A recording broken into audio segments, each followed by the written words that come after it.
Come on. Got a bit of a video. Alright troops, welcome back.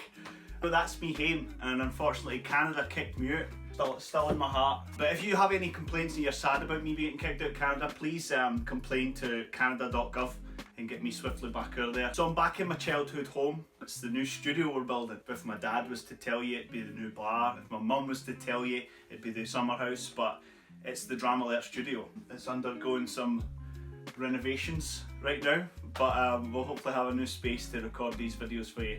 Up and coming soon. So it's our favourite time of the week, DRAMALERT. I've got my wee brown bag here with a mystery bottle. So without further ado, grab a glass, grab your dram, and let's get fired and about it.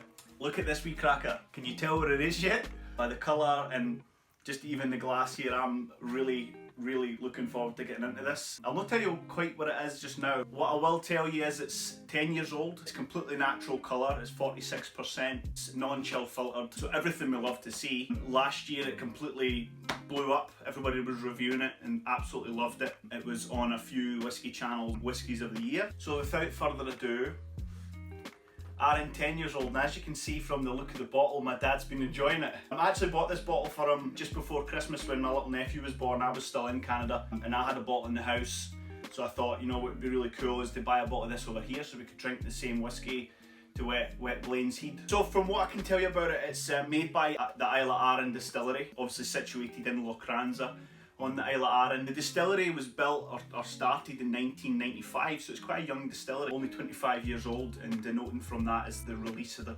25-year-old last year. It's not new at all to have a distillery on Arran. There was actually up to 50 distilleries on the island, most of them moonlight or illicit stills, but right now there are only 2, and they're both owned by the Arran Distillery Company. Lochranza and Lag Distillery at the southern part of the island, which is now their peated whiskies. Arran are known for their great use of casks, being family owned and still not owned by a multi-conglomerate or multinational company, that they can keep the quality very high using great quality casks and being able to source those good quality casks and not being pushed by higher ups or big companies to, you know, reduce the quality for bigger numbers. And actually because of that, you've seen this whiskey actually drop out. A lot of shops recently go out of stock, and I think it's actually their whole line now, from what I'm hearing back in Alberta at least, are completely out of stock. So if you can find a bottle of this, I would definitely snap it up, because I don't think you'll be disappointed at all. It's won many awards through the years. I've actually got a couple written down here. So won gold medal at the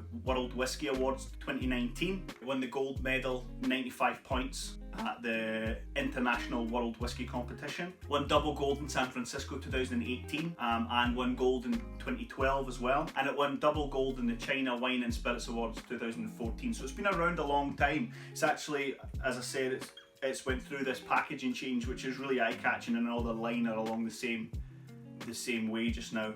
It's really plain, it's simple. I like the look of the bottle. I think that's really eye-catching compared to their old tall bottles and their different colours. Everything seems to be very nicely presented now.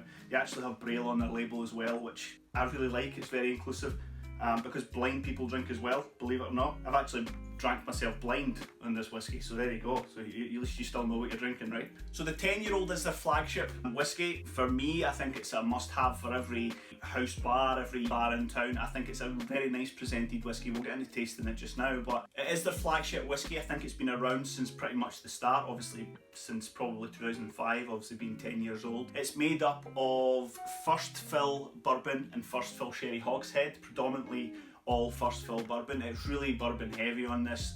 To be honest, when I first tried it, I didn't think there was any sherry in the mix at all, but as you can see kind of from the colour, for a 10-year-old and being natural colour, it is a little darker, so I'm guessing the sherry influence, obviously, you can definitely see now, and it makes sense. So I've spoken enough. This has been sitting airing off for long enough. As Ralphie says, years in the cask, minutes in the glass, so it's been well over 10 minutes and I'm developing a bit of a drought here, so let's get straight in about it. I mean, on the nose, it leans very heavy into that vanilla influence, lots of candied orange pith, citrus, very sweet.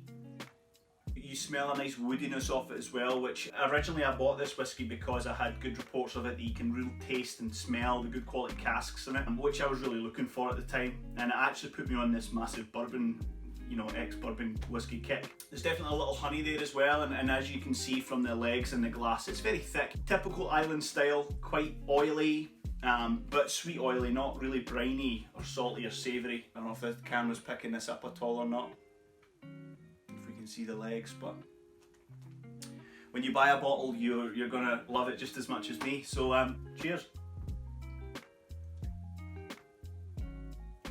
So straight away, tons of citrus, really nice orange. What you expect, it's very upfront, it's very approachable. A little bit of wood spice in there, and a nice bitterness obviously off the orange peel as well, which really carries on from the nose of the whiskey.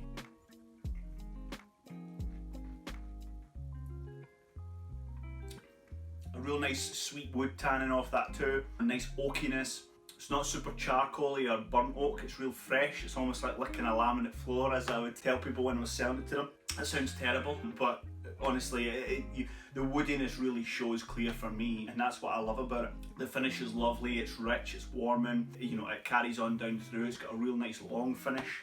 I've fallen in love with this, and I don't think I'll never have a bottle of this in the house. You know, for the price this comes in at $36.95 on the Whisky Exchange, it's definitely worth a grab. You can spend way more on whiskies and get way less. I mean, for the quality you get, it's well worth it to grab, if you can grab it without being out of stock and so really sought after right now.